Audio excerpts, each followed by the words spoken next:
Jazz é coisa de cinema. A rica paleta sonora do jazz encontra nas telas o meio de expressão ideal para suas melodias ganharem vida. São exemplos de títulos que exploram a dinâmica do jazz em seus roteiros. Ascensor para o Cadafalso, um clássico com trilha sonora de Miles Davis. Por volta da meia-noite, Whiplash e trilha sonora para um golpe de Estado.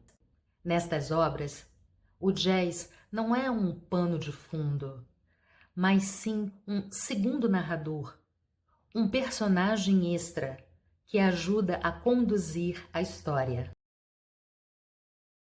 Pixinguinha é jazz, um dos grandes nomes da nossa cultura, responsável pela consolidação do samba como gênero musical. Pixinguinha já era um virtuoso da flauta quando, em 1922, viaja a Paris com os 8 Batutas. Foi o início de uma turnê europeia, durante a qual Pixinguinha teve contato com músicos das big bands norte-americanas que o apresentaram ao saxofone.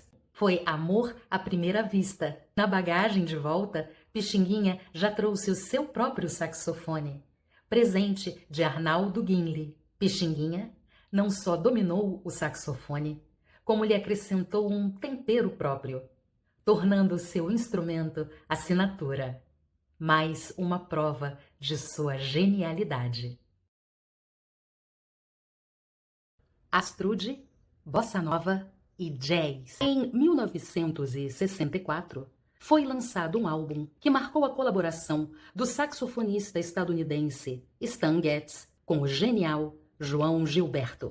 Dentre as faixas, a icônica Garota de Ipanema, gravada por Astrude Gilberto, numa interpretação que lhe rendeu uma indicação ao Grammy. Stan Getz ligou pessoalmente para o produtor Creed Taylor a fim de assegurar que Astrude não receberia nenhum tipo de compensação por sua participação no álbum. Apesar do sexismo da indústria em geral e de Stan Getz em particular, Astrude Gilberto foi uma das grandes responsáveis pela internacionalização da bossa nova, e seu nome é indissociável do gênero. A hora e a vez do jazz latino. O componente latino está presente no DNA do jazz e remonta ao caldeirão de culturas de Nova Orleans do início do século XX. No entanto, no final da década de 1940, Dizzy Gillespie e sua Big Band, em colaboração com o compositor e percussionista Chano Pozo, deram um importante passo na difusão do jazz afro-cubano. São álbuns de destaque do Latin Jazz Afro, de Dizzy Gillespie, e Afro-Cuban, de Kenny Dorham. Liberdade para o jazz. Free jazz se desenvolve nos Estados Unidos no final da década de 1950 como uma reação dos músicos a convenções do hard bop e bebop consideradas restritivas, incluindo mudança de acordes e formas composicionais. O quarteto Ornette Coleman, por exemplo, fazia uma música swingada com forte influência do blues e melodias fáceis de se guardar, mas com sessões solo que dispensavam formas e harmonias rígidas. O free jazz era assumidamente afrocêntrico e um importante agente de militância na luta pelos direitos civis. De vanguarda, embora o termo avant-garde jazz, o jazz de vanguarda, seja usado como sinônimo de free jazz, este subgênero possui características próprias. O jazz de vanguarda é fortemente influenciado pela música clássica contemporânea e utiliza muito mais material escrito em suas performances. Também costuma ser menos ligado à tradição do jazz, sobretudo quando comparado ao free jazz. São álbuns de destaque do avant-garde jazz The Black Sand and the Sinner Lady, de Charles Mingus, e Bronca Buenos Aires, de Jorge López Ruiz. Martin Luther King Jr. e o jazz.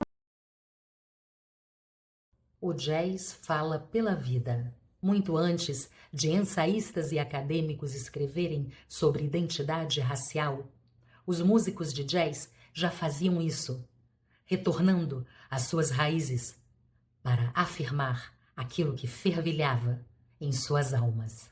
Grande parte do poder do movimento pelos direitos civis nos Estados Unidos vem dessa música.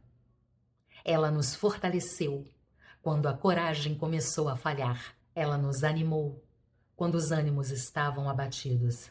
Todos anseiam por significado.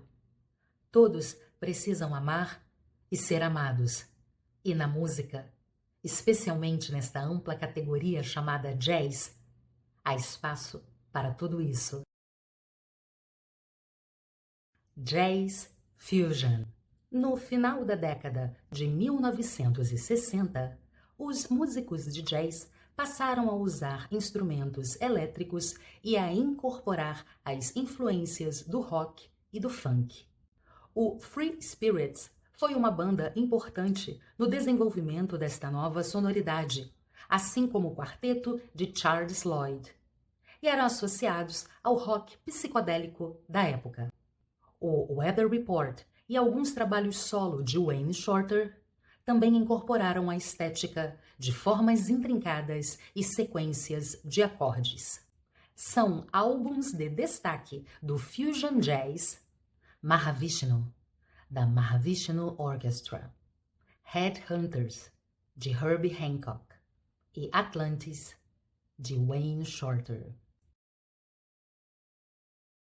Trompete torto, de Dizzy Gillespie. A forma inusitada do instrumento se deve a um acidente ocorrido em 1953, quando um dos convidados simplesmente caiu sobre o trompete durante a festa de aniversário de Lorraine, esposa de Dizzy. Para não estragar a festa, Dizzy resolveu experimentar o instrumento amassado, que o surpreendeu, pois projetava melhor o som. No dia seguinte, Dizzy mandou consertar o seu trompete e encomendou outro, com a campana 45 graus inclinada para cima, numa forma que se tornaria uma de suas marcas registradas.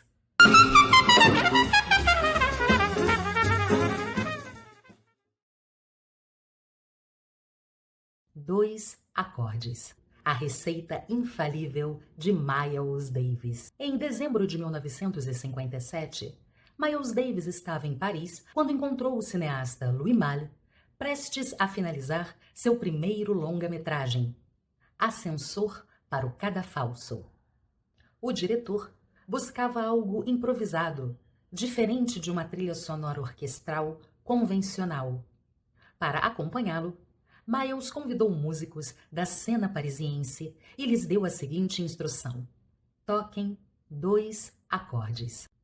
O álbum significou uma mudança de abordagem para Miles, que passa de progressões de acordes complexas para priorizar espaços e texturas. Uma nova sonoridade que atingiria seu ápice no emblemático Kind of Blue. Jazz natalino. 3 álbuns que você precisa conhecer. Ella Wishes You a Swinging Christmas, de 1960. Um verdadeiro banquete de jazz natalino.